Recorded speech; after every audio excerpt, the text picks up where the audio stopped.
Hello दोस्तों, परमेश्वर की आत्मा आपको इस वीडियो के पास लेकर के आई है क्योंकि आपके अंदर प्रार्थना करने का दिल था। आप परमेश्वर के प्रति काफ़ी ज़्यादा उत्साही हैं और एक उत्साही मन एक भूखा हृदय होता है, जिसका हृदय काफ़ी दीन होता है। वो परमेश्वर को ढूंढ रहा होता है।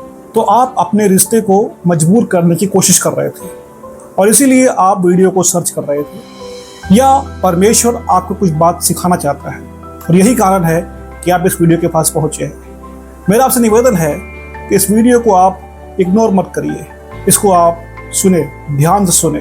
परमेश्वर की आत्मा आपसे कुछ कहना चाहता है। क्या आप सीख रहे हैं प्रार्थना कैसे करना है?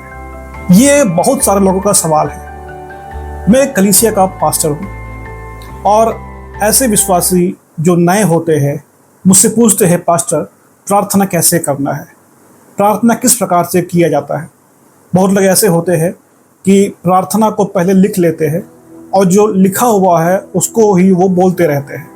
लेकिन मुझे आपसे कहना है कि लिखी गई प्रार्थना या किसी के द्वारा बोली गई प्रार्थना जब आप करते हो तो वो आप नहीं कर रहे होते हो, बल्कि आपके लिए कोई दूसरा जो पहले से ही प्रार्थना को पढ़ा होता है वो प्रार्थना कर रहा होता है। आप सिर्फ रिपीट कर रहे हो बस। प्रार्थना एक रिपीटेशन नहीं है। प्रार्थना जो होता है आपका एहसास है, आपके एक हृदय का एक फीलिंग है, इमोशंस का एक विकार है जो परमेश्वर के प्रति आपके अंदर उत्पन्न होता है। तो ये बहुत ज़रूरी है कि प्रार्थना किसी सेकंड हैंड के तरीके से हम ना पेश करें, बल्कि प्रार्थना एक फर्स्ट हैंड होने पाए जो हमारे हृदय से निकलता है। तो अगर एक ऐसी प्रार्थना करना है आपको जिसमें आपको तुरंत जवाब मिले, तो उसके लिए कुछ खास बातों को आपको ध्यान रखना पड़ेगा। सबसे जो पहली बात होती है कि आप जब प्रार्थना कर रहे हो तो आपको ये मालूम होना ज़रूरी है कि आप कौन है परमेश्वर के लिए और परमेश्वर कौन है आपके लिए। जब तक आपको इस बात का संपूर्ण ज्ञान नहीं होगा, संपूर्ण एहसास आपको नहीं होगा, तब तक आपकी प्रार्थना में एक दम नहीं आ पाएगा। तो क्या चीज़ है जो आपको मालूम होना ज़रूरी है? वो है रिश्ता। परमेश्वर के साथ में आपका क्या रिश्ता है, ये बहुत ज़रूरी है। आप नए विश्वासी होंगे, ज़्यादा समय नहीं हुआ होगा विश्वास में आए हुए। तो आप जब विश्वास में आ गए, प्रभु को आपने स्वीकार किया, यीशु अभी इस समय आपका उद्धार करता है। और जब प्रभु आपको उद्धार करता है, जब प्रभु को आपने दिल से ग्रहण किया, तब क्या हुआ? तब आपका जो स्टेटस है वो चेंज हुआ, आपका जो लोकेशन है वो चेंज हुआ।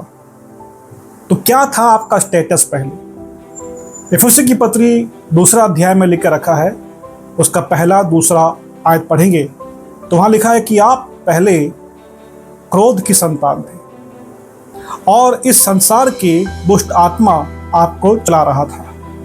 तो इस कारण आप परमेश्वर के राज्य में नहीं थे। लेकिन जब आपने विश्वास किया प्रभु पर, तो उस समय आपका जो स्टेटस है वो चेंज हुआ। आप क्रोध की संतान से आप परमेश्वर की संतान बन गए। और इसीलिए यूहन्ना सुसमाचार 1 अध्याय उसका 12 आयत में वचन इस प्रकार से कहता है, जिन्होंने उसे ग्रहण किया उसने उन्हें परमेश्वर के संतान होने का अधिकार दिया, अर्थात उन्हें जो उसके नाम पर विश्वास रखते हैं। देखा आपने? तो आपने यीशु को ग्रहण किया है और आपने यीशु पर विश्वास किया है और इसका परिणाम क्या हुआ? आपका स्टेटस चेंज हो गया। क्या है अभी इस समय आपका स्टेटस? आपके पास एक अथॉरिटी है, एक अधिकार है परमेश्वर की संतान कहलाने का। आप अभी इस समय परमेश्वर की संतान हो और परमेश्वर आपका पिता है। तो ये जो ज्ञान है आपके अंदर पूरी तरीके से आ जाने पाए, सिर से लेकर के आपके नाखून तक, हर एक कणों में, हर एक तिनकों में, आपके दिमाग में, दिल में, आपके हड्डियों में, मांसपेशियों में ये बात बिल्कुल छप जाने पाए कि आप परमेश्वर के बेटे हो आप और परमेश्वर आपका पिता है। जब ये ज्ञान संपूर्णता के साथ में आपको कब्जा करता है, तब उस समय आपका रवैया बदल जाता है, आपका चाल बदल जाता है, आपकी सोच बदल जाता है। क्यों? क्योंकि आपका स्टेटस चेंज हो गया है। आप पहले कुछ और थे लेकिन अभी कुछ और बन गए, और सिर्फ बने ही नहीं है, आपके पास अधिकार भी आ गया है। जब आप प्रार्थना करते हो तो आप एक भिखारी की तरह प्रार्थना नहीं करते हो। जैसे मानो कि वो राजा है और आप फटीचर हो, कुछ भी नहीं आपके पास में, आप बिल्कुल भिखारी हो। ऐसा नहीं है। आप इस समय उसके बेटे हो। आप भिखारी नहीं हो, आप गैर नहीं हो, आप परमेश्वर के लिए पराये नहीं हो, आप उसके लिए बोझ नहीं हो, आप उसके लिए खास हो, विशेष हो उसके लिए आप। और वो आपसे बेहद प्रेम करते हैं, वो आपको चाहते हैं, वो सुनना चाहते हैं आपको। जब छोटे बच्चे खेलते हैं तो माँ बाप अपने बच्चों की खेल को देख करके आनंदित होते हैं। शेर का जो बच्चा होता है अपनी दांतों को मजबूत करने के लिए अपनी माँ के द्वारा खाई गई शिकार की सूखी हड्डियों को चबाता है। वो कुछ होता नहीं है हड्डी, सिर्फ चबाता है, लेकिन वो चबाना उसके जबड़ों को मजबूत करता है, उसके दांतों को पैना करता है। तो अगर आप एक नए विश्वासी हो तो ध्यान दीजिए कि परमेश्वर आपके लिए काफी उत्साही है और वो आपको देख रहा है। सारे स्वर्गीय दूत आपको देख रहे हैं और आपको करना क्या है? आपको अपने आप को मजबूत करना है, आपको खेलना है इस एहसास से कि परमेश्वर आपको देख रहा है, वो आपको सुन रहा है, और आपको अपने दिल से खेलना है, आपको अपने दिल से बर्ताव करना है। किसी का देख करके आप नहीं कर रहे हो, जेन्युइनली खुद ब खुद अपने आप आपसे ये चीजें आने पाए। तो आप प्रार्थना करते हो तो आप उसके बेटे हो, बेटी हो, ये सोच करके आप प्रार्थना करें आप। इसीलिए मत्ती सुसमाचार 6 अध्याय के 9वें आयत में यीशु इस प्रकार से कहते, सो तुम इस रीति से प्रार्थना किया करो, हे हमारे पिता तू जो स्वर्ग में है। देखा आपने यीशु मसीह क्या कह रहा है? जब आप प्रार्थना करो तो आप उससे ये कहो, हे हमारे स्वर्गीय पिता। तो परमेश्वर कौन है? आपका पिता है आपका। तो ये ओपनिंग, ये एहसास प्रार्थना करने के पहले होना बहुत जरूरी है कि वो आपका पिता है और आप उसके बेटे हो। तो इतनी सोच कितने करीब आपको प्रभु के लेकर के आएगा। आपके दिमाग में जो ये एहसास था कि मैं पराया हूं, मैं कुछ कह दूंगा तो प्रभु को बुरा लग जाएगा, अगर मैंने ज्यादा बोल दिया तो प्रभु नाराज हो जाएंगे, या अगर मैं ढंग से नहीं बोल पाया तो प्रभु को अच्छा नहीं लगेगा, उसका दुष्परिणाम मेरे ऊपर आ सकता है, शैतान मेरे ऊपर जय पा सकता है। दुनिया भर की फिजूल की बातें दिमाग में आपकी घूम रही होगी। लेकिन इन सारी बातों को निकाल दीजिए। क्यों? क्योंकि रिश्तों में फॉर्मेलिटी नहीं होती है। फॉर्मेलिटी वहां होती है जहां परायापन होता है। तो यहां फॉर्मेलिटी की कोई जरूरत नहीं है। परमेश्वर आपका हृदय देखता है, आपका हृदय कैसा है। तो इसलिए पढ़ी गई प्रार्थना को बोलना बंद करिए, लिख करके प्रार्थना को बोलना भी बंद करिए। आप जैसे एक बेटा अपने पिता से बात करता है वैसे आप बात करिए, दिल से आप बात करिए। प्रार्थना तो एक रिश्ता है जो पिता और बच्चों के बीच में यहाँ पर होता है। तो आप बात करिए। देखिए, छोटा जो बच्चा होता है जब पैदा होता है तो उसे बोलना भी नहीं आता है, वो आवाज़ भी ढंग से निकाल नहीं पाता है। लेकिन उसकी आवाज़ सुनने के लिए, जिसमें भाषा नहीं होता है, इसमें कोई अर्थ नहीं होता है, लेकिन उसकी आवाज़ सुनने के लिए उसके माँ बाप तरसते हैं, कितने ज़्यादा लालायित रहते हैं कि मेरा बच्चा कुछ बोलेगा। तो ठीक वैसे ही आपका जो पिता परमेश्वर है वो आपकी प्रार्थना को, आपकी आवाज़ को सुनना चाहता है। देखिए, उसमें कितना गहरा मतलब है, उससे परमेश्वर को मतलब नहीं है। वो आपको चाहता है, वो आपकी हर एक चीज को पसंद करता है। तो इसलिए पहले तो मन को खोल दीजिए अपने आप। जब आप उसके बेटे हो तो क्या मिलता है? आपको अधिकार मिलता है, आप उसके पास जा सकते हो, आपके पास हियाव आ गया। आप एक भिखारी नहीं हो, आप एक दास नहीं हो, बल्कि आप बेटे हो। दास वो है जो गुलाम रहता, लेकिन आप आज़ाद हो। आप तो इसलिए अपनी आज़ादी में दिल के साथ में आप बोलना शुरू करिए। अब क्या बोलना है? बड़ी टाइटल वगैरह लगा के बोलने की कोई ज़रूरत नहीं है। आपको बोलना क्या है? पिता, मैं तेरे पास में आता हूँ, मेरे स्वर्गीय पिता। तो ओपनिंग करिए, हे मेरे पिता, बस। देखिए, उसमें एक ऐसी बात है जो आपके दिल को छुएगा। आप 5-6 बार जब बोलेंगे हे मेरे पिता, हे मेरे पिता, हे मेरे बाप, तो वो दिल जो है ना एक वाइब्रेशन मारेगा आपके अंदर, अरे मैं उसका बेटा हूं, वो मेरा पिता है। एक एहसास आपको धर लेगा, आपको पूरा काबू कर लेगा, और आपकी जो नजरिया है, जो एहसास है, वो आत्मिकता की ओर बढ़ना शुरू हो जाएगा। आपको लगेगा कि आप में चेंज हो रहा है, आपको लगेगा कि आप में आत्मा की महिमा भर रहा है, और धीमे धीमे आप आत्मा से भरना शुरू कर दोगे आप, क्योंकि रिश्ते की गहराई आपको परमेश्वर को टेस्ट करवाएगा। आप उसको चखना शुरू कर दोगे और ये मालूम करोगे कि वो भला है। तो देखिए, प्रार्थना करने के लिए क्या जरूरी है, भूलना मत, आपका रिश्ता क्या है ये जानना जरूरी है, और वो क्या है, पिता और बेटे का रिश्ता है। तो ये चीज बहुत जरूरी था, और यही चीज कई लोगों के दिल में एहसास में नहीं होता है, इसलिए वो भटकते रहते हैं, डरते हैं प्रार्थना करने से। अरे आप बोलना तो शुरू करो, चाहे कैसे भी हो, लेकिन आवाज तो निकालो, बोलना तो शुरू करो। वो आपको पसंद करता है, वो आपकी बात सुनना चाहता है, वो आपके दिल को सुनना चाहता है। तो इसलिए दिल से, दिल की ओर अपनी आवाज को उठाओ, दिल के अंदर से, दिल के अंदर आपकी बात को पहुंचाओ, रिश्ते में बोलना शुरू करो। ये बहुत जरूरी है। अब देखिए, प्रार्थना के कई सारे प्लेटफॉर्म होते हैं। एक व्यक्ति अकेले प्रार्थना करता है, या फिर वो अपने परिवार में पारिवारिक प्रार्थना करता है, या चर्च में सबके सामने प्रार्थना करता है, या फिर एक बड़े मंच में प्रार्थना करता है। तो प्रार्थना के कई सारे प्लेटफॉर्म होते हैं। जब आप अकेले होते हो तो वहां पर कोई दूसरा आपकी प्रार्थना को सुन नहीं रहा होता है, सिर्फ आपकी प्रार्थना परमेश्वर की ओर जाती है। तो ऐसे सिचुएशन में जब आप प्रार्थना कर रहे होते हो तो ये जरूरी है, तो यीशु ने कहा है उसको आप फॉलो करें। यीशु ने क्या कहा है, आइए पढ़ते हैं। मत्ती 6 अध्याय का 6 आयत है, परंतु जब तू प्रार्थना करे तो अपनी कोठरी में जा और द्वार बंद करके अपने पिता से जो गुप्त में है प्रार्थना कर, और तब तेरा पिता जो गुप्त में देखता है तुझे प्रतिफल देगा। ध्यान दीजिए, यीशु मसीह कहते हैं कि तू अपनी कोठरी में जा। ये जो कोठरी जो शब्द है, इसको आपको अक्षर की तरह नहीं लेना है, बल्कि इसके अंदर गहराई है। और वो गहराई क्या है, वो गहराई ये है कि ये वो कोठरी है जो गुप्त है, जो एक साधारण इंसान की आंखों से नहीं देखा जा सकता है, और इसे आपको प्रवेश करना है। और वो चीज है क्या, वो चीज आपका हृदय है। आप अपने हृदय के अंदर आप पहुंचते हो। देखिए, परमेश्वर जो है ऊपर नहीं है, ना दाएं है ना बाएं है।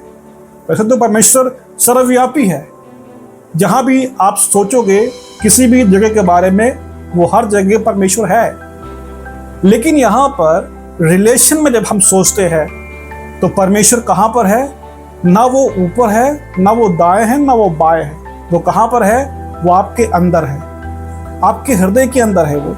तो इसलिए आपको जाना कहाँ है, आपको अपने से बाहर नहीं जाना है, बल्कि आपको अपने अंदर जाना है। देखो, अनंतता का जो दरवाजा होता है वो आपके मन के अंदर खुलता है। शैतान का भी कार्य आपके बाहर नहीं होता है, आपके अंदर होता है, और प्रभु का कार्य भी आपके अंदर ही होता है। तो जो आत्मा का क्षेत्र है वो आपके बाहर नहीं है, बल्कि वो आपके अंदर है। तो इसलिए जरूरी होता है कि आप अपने अंदर जाए, अपने अंदर, अपने मन के अंदर आप जाए। और ये कैसे आप जा सकते हो, बहुत सिंपल सी बात है। आपने अपनी आंखें बंद किया, क्योंकि शुरुआत में आंखें बंद करके प्रार्थना करना अच्छा रहता है, क्योंकि हम अपने आप को ट्रेन कर रहे होते हैं। तो ये एक ट्रेनिंग की तरह काम आता है। जैसे कि बाइक चलाना हो गया या कार ड्राइव करना हो गया। शुरुआत में कितनी तकलीफ़ों से हम सीखते हैं ड्राइविंग करना, तो उसमें बहुत सारा ध्यान देना, पढ़ना, समझना और डिसिप्लिन बहुत ज़रूरी होता है। और धीमे धीमे हमारे हाथ और पाँव, हमारी आंखें जो है सेट होती है बैलेंस के अंदाज में। तो ठीक वैसे ही जब आप नए विश्वासी हो, तो अगर आपको आपके अंदर जाना है, क्योंकि परमेश्वर तो आपके अंदर है, तो इसलिए करना क्या है, आपको आपकी आंखें जो है बंद करना है। जब आप अपनी आंखें बंद करते हो तो आप बाहर की दुनिया से कट जाते हो और आप कोशिश करो कि आप अपने मन के अंदर परमेश्वर जो मौजूद है उस परमेश्वर को ढूंढने की कोशिश करो, आप उस परमेश्वर को फील करने की कोशिश करो आप। तो जब आप उसे अपने मन के अंदर फील करोगे तो ये ज़रूरी है कि आप विश्वास करें पहले, क्योंकि देखो अगर आप विश्वास नहीं करते हो कि वो आपके अंदर है, हाँ ये तो आप मानते हो कि यीशु प्रभु है, लेकिन उतना काफ़ी नहीं है। आपको ये विश्वास करना है कि वो आपके अंदर है, वो आप में है, ये बहुत ज़रूरी है। देखिए इसीलिए इब्रानियों की पत्री 11 अध्याय में पौलुस कहते हैं कि जो परमेश्वर के पास आता है वो ये विश्वास करे कि वो है। तो आप जब प्रार्थना करते हो तो ये बहुत ज़रूरी है कि आप ये विश्वास करो कि परमेश्वर आपके अंदर है। देखो जगह के साथ में परमेश्वर का यहाँ प्रार्थना में कोई संबंध नहीं है। क्यों नहीं है?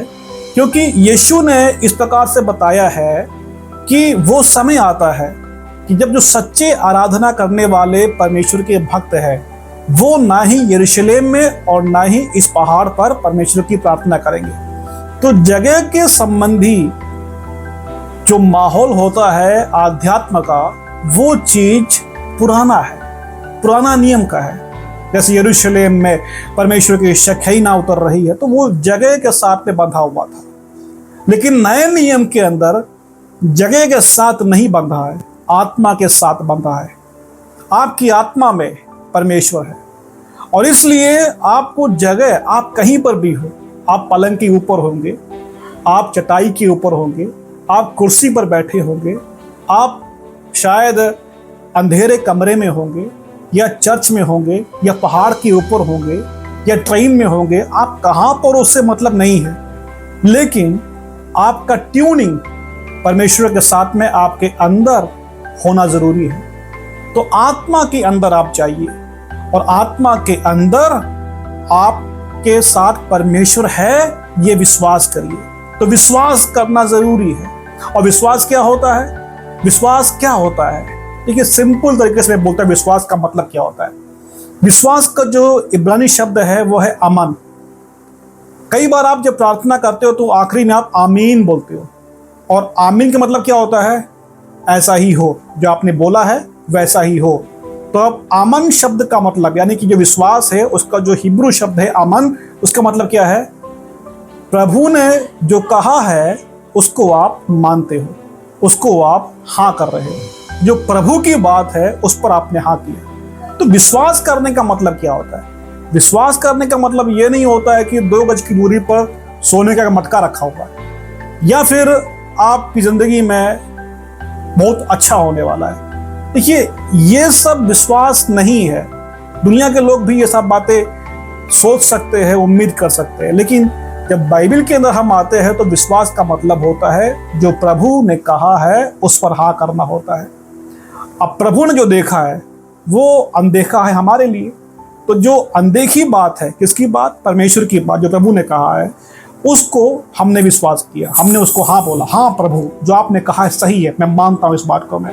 तो अब आपको ये यकीन करना है कि प्रभु आपके अंदर है, क्योंकि प्रभु ने बोला है कि वो आपके अंदर है। प्रभु ने खुद ही कहा है कि वो आपके अंदर है। तभी तो पौलुस कहता है कि तुम्हारा शरीर परमेश्वर का मंदिर है और परमेश्वर की आत्मा तुम्हारे अंदर है।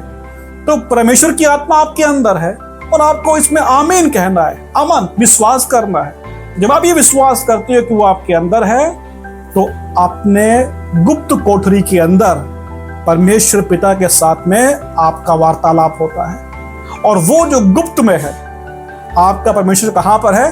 आपके अंदर गुप्त में है। कोई दूसरा आपका पड़ोसी नहीं देख रहा है, सिर्फ आप उससे देख रहे हो और वो आपको देख रहा है। तो जब आप अंदर प्रार्थना करते हो गुप्त में, तो क्या होता है? परमेश्वर आपको सुनता है। तो इसलिए अपने अंदर जाइए, परमेश्वर से आप प्रार्थना करिए, एक बेटे के समान, एक बेटी के समान आप खुल के आज़ादी के साथ में अपनी बातों को उससे खोलना शुरू करें। लंबा चौड़ा, छोटा बड़ा, कैसे भी हो, बोलना तो शुरू करो आप। जब आप बोलोगे तो परमेश्वर आपको बहुत ध्यान से सुनेगा, और जब वो सुनेगा तो आपको भी मजा आएगा, आपको भी अच्छा लगेगा। अरे प्रभु मुझे सुन रहा है, प्रभु मुझे सुन रहा है। अब कई लोग ये संदेह करते हैं कि भाई हम प्रार्थना किससे करें, पिता से करें या फिर यीशु से करें, तो कंफ्यूज हो जाते हैं वो। इसीलिए जब प्रार्थना करते हैं तो एड्रेस कहाँ की ओर दे रहा है वो पता नहीं होता। भैया आप एक खत लिख रहे हो और आपने एड्रेस सही से लिखा नहीं है तो कहाँ जाएगा वो। तो इसलिए ज़रूरी होता है कि आप जब प्रार्थना करें तो आपके पास सही एड्रेस हो। और दुनिया भर के प्रचारकों ने प्रचार करके साधारण विश्वासियों को कमज़ोर कर दिया है, कंफ्यूज कर दिया है। उनको लगता है कि प्रार्थना भैया इस व्यक्ति से करना है, जैसे कि पिता है, पुत्र है, पवित्र आत्मा है। तो अब त्रिएक परमेश्वर में से किससे प्रार्थना करना, कंफ्यूज हो जाते हैं। देखिए ध्यान दीजिए यहाँ पर, आप जब प्रार्थना करते हैं, चाहे वो पिता हो या फिर यीशु हो, पवित्र आत्मा हो, ये त्रिएक परमेश्वर है। और त्रिएक परमेश्वर का जो तत्व है वो एक ही है। देखिए तीन परमेश्वर नहीं है, एक ही परमेश्वर है। और एक परमेश्वर तीन अलग व्यक्ति में विद्यमान है। तो इसलिए जब आप तीनों में से किसी एक से प्रार्थना करते हो तो वो परमेश्वर ही सुनता है। वो ऐसा नहीं कि दो परमेश्वर है और आपने एक से प्रार्थना किया, दूसरा जो है नाराज हो गया, भाई तुमने उससे किया, तुमने मुझसे प्रार्थना नहीं किया। ऐसा यहाँ नहीं होता है। क्यों नहीं होता है? क्योंकि परमेश्वर एक ही है। तो इसीलिए देखिए बाइबल में भी हम देखते हैं, यूहन्ना 14 अध्याय का 13 आयत में यीशु कहते हैं, और जो कुछ तुम मेरे नाम से मांगोगे वही मैं करूंगा। तब यीशु कहते हैं कि भाई आप मेरे नाम से जो मांगोगे वो यीशु मसीह करेंगे। तब यहाँ पर आपकी प्रार्थना का जवाब कौन दे रहा है? यीशु कह रहा है कि यीशु देने वाला है। 14 आयत में लिखा रखा है, यदि तुम मुझसे मेरे नाम से कुछ मांगोगे। तो अब यीशु से मांगने की वाली बात हो रही है। और यीशु कहते हैं कि अगर आप मुझसे कुछ मांगोगे तो मैं उसे करूंगा। तो आपको प्रार्थना करना किससे? आपने यीशु से प्रार्थना किया, कोई दिक्कत है? कोई दिक्कत नहीं है। अब मान लीजिए कि आपने पिता से प्रेयर किया, कोई दिक्कत है? कोई दिक्कत नहीं है। क्यों नहीं है? क्योंकि देखिए यूहन्ना 15 अध्याय का 16 आयत में यीशु कहते हैं, तुमने मुझे नहीं चुना परंतु मैंने तुम्हें चुना है और तुम्हें ठहराया ताकि तुम जाकर फल लाओ और तुम्हारा फल बना रहे, कि तुम मेरे नाम से जो कुछ पिता से मांगो वो तुम्हें दे। देखा आपने, यीशु मसीह के नाम से पिता से मांगो तो पिता आपको देगा। अब यीशु ही कह रहा है यहाँ पर। तो इसलिए दोनों आयतें हमसे ये कहता है कि प्रार्थना जो है आप दोनों से कर सकते हो, कोई दिक्कत नहीं है। आप यीशु मसीह से प्रार्थना करो, कोई दिक्कत नहीं है, पिता नाराज नहीं होगा। वो भी जो प्रार्थना है पिता के पास ही जाता है। और आप पिता से प्रार्थना करते हो तो भी उसे करने वाला यीशु ही होता है। तो इसलिए एड्रेस क्या है प्रार्थना का? आप चाहे हे मेरे पिता करके बोलो या फिर आप हे मेरे यीशु करके बोलो, दोनों में कोई दिक्कत नहीं है।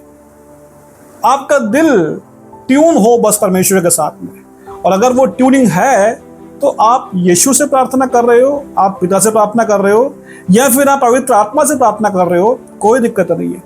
बहुत लोग ये बताते हैं कि भाई प्रार्थना पिता से किया करो, यीशु के नाम से किया करो, पवित्र आत्मा के द्वारा किया करो। ऐसा करोगे कोई दिक्कत है? कोई दिक्कत नहीं है। देखिए सिद्धांतों के दम पर आत्मा की गाड़ी नहीं चलती है। आत्मा की गाड़ी विश्वास से चलती है। आप विश्वास करते हो और वैसा आपके लिए होने वाला है। आपने पिता से प्रार्थना किया, दिल से प्रार्थना किया, त्रिएक परमेश्वर आपकी सहायता करेगा। आपने यीशु से प्रार्थना किया, त्रिएक परमेश्वर आपकी सहायता करेगा। आपने पवित्र आत्मा से प्रार्थना किया, त्रिएक परमेश्वर आपकी सहायता करेगा।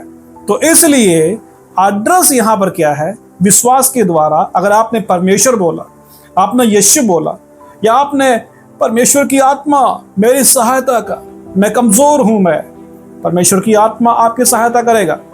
तो देखिए मैंने पहले क्या बताया, जब आप प्रार्थना करते हो तो रिश्ता जानना बहुत जरूरी है। और रिश्ता क्या है? पिता और बच्चे का रिश्ता है। दूसरी बात क्या थी? आप जब प्रार्थना कर रहे हो तो जगह की इंपॉर्टेंट नहीं है। फिर आत्मा, आपके आत्मा का प्रभु के साथ में ट्यूनिंग बहुत जरूरी है। और इसलिए परमेश्वर आपके बाहर है या ऊपर है इस एहसास से नहीं, बल्कि अपने अंदर आप जाओ और उसको वहीं पर देखो, महसूस करो, विश्वास करो और उससे अंदर प्रार्थना करो और परमेश्वर आपको जवाब देगा। तीसरा, आप किससे प्रार्थना करो? पिता से, पुत्र से या पवित्र आत्मा से? मैंने आपसे कहा कि इसमें कोई कंडीशन नहीं है, आप किसी से भी प्रार्थना कर सकते हो। और जब आप किसी से भी, पिता से हो, पुत्र से हो या पवित्र आत्मा से हो, तो उसमें त्रिएक परमेश्वर एक साथ मौजूद है। तो इसलिए डरने की जरूरत नहीं है, दिल खोल करके आप प्रार्थना करो, प्रभु आपको जवाब देगा, परमेश्वर आपके साथ है। और आखिरी बात, यीशु मसीह के नाम से प्रार्थना करना है, ये एक स्टेटस की प्रार्थना है। कौन सी स्टेटस? मानो कि आप यीशु मसीह के जूतों पर खड़े हो। मतलब क्या है यहां पर, जब आप प्रार्थना कर रहे होते हो तब मानो यीशु ही प्रार्थना कर रहा है, और वो एक एहसास, एक विश्वास है।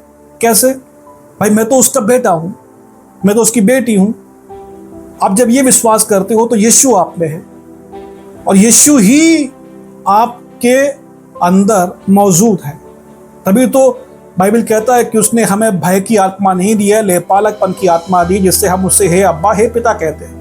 तो उसके पुत्र की आत्मा आपके अंदर है, और आपके अंदर वो पुत्रत्व है जो प्रार्थना कर रहा होता है, आपकी सहायता कर रहा होता है। तो आप जब प्रेयर करते हो तो पिता ये देखता है कि यार ये मेरा पुत्र है, ये यीशु है, और आप यीशु की जगह पर खड़े होकर के यीशु की तरह ही, यीशु के जैसे ही, यीशु बन करके आप प्रार्थना कर रहे होते हो। और इसीलिए यीशु मसीह के नाम का इस्तेमाल करते हैं। यीशु मसीह के नाम से हम प्रार्थना करते हैं, मतलब यीशु मानो प्रार्थना कर रहा है। और जब यीशु जब प्रार्थना कर रहा होता है तो प्रार्थना अनसुनी नहीं जाती है।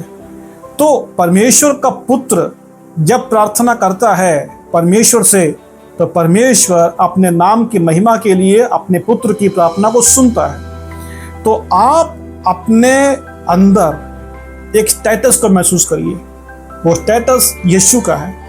यीशु की तरह, यीशु की जगह खड़े होकर के यीशु ने जैसे प्रार्थना किया उसी तरीके से आप प्रार्थना कर रहे होते हो, क्योंकि आपके अंदर यीशु की आत्मा है, और यीशु की आत्मा खुद आपकी सहायता करता है प्रार्थना करने के लिए। तो आपकी प्रार्थना कितनी पावरफुल हो जाएगी जब आप ये विश्वास करते हो कि आप यीशु की जगह खड़े हो और यीशु के जैसे हो, और आपकी बातें आपकी नहीं बल्कि यीशु की बातें हैं। भैया आपने खत तो दे दिया, लेकिन उस खत पे साइन यीशु का है, और मानो ये खत लिखा यीशु नहीं है ऐसा हो जाएगा, क्योंकि साइन तो यीशु का है, क्योंकि जो मोहर, आखिरी मोहर है, वो यीशु की मोहर लगा दी आपने।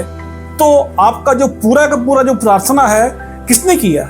मानो यीशु ने किया है। तो इसलिए ये एहसास, ये सोच बहुत जरूरी है कि आपकी प्रार्थना यीशु की प्रार्थना है, आपकी प्रार्थना यीशु के नाम से निकली हुई प्रार्थना है, गंभीर प्रार्थना है, और उसका जवाब तो जरूर मिलना ही मिलना है, पक्का मिलना ही मिलना है। तो इसलिए डर को दूर करिए और घबराना बंद करिए, और आप उसके बच्चे की तरह, बेटे की तरह, बेटी की तरह उसके पास दौड़ के आइए।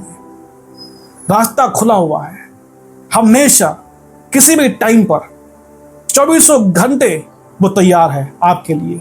कभी भी, कहीं से, किसी भी जगह से, किसी भी अवस्था में आप उससे प्रार्थना कर सकते हो। बस दिल खोलो और बोलना शुरू करो। विश्वास करो वो आपके अंदर है, विश्वास करो कि यीशु की आत्मा आप में है, और आप जब प्रार्थना करते हो तो मानो यीशु प्रार्थना कर रहा होता है। और आखिरी में मुहर यीशु के नाम से, मानो यीशु ने प्रार्थना कर दिया है। तो इस वचन के द्वारा प्रभु आपको आशीष करे।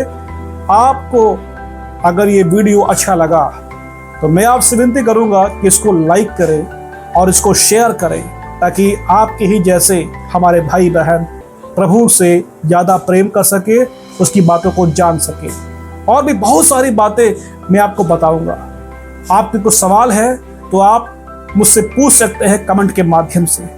आपकी कोई राय है तो आप ज़रूर आप मुझे बताइएगा कमेंट के माध्यम से, मैं उसको सुनूंगा, और प्रभु की अगुवाई हुई तो मैं उस पर आपके लिए वीडियो बनाऊंगा।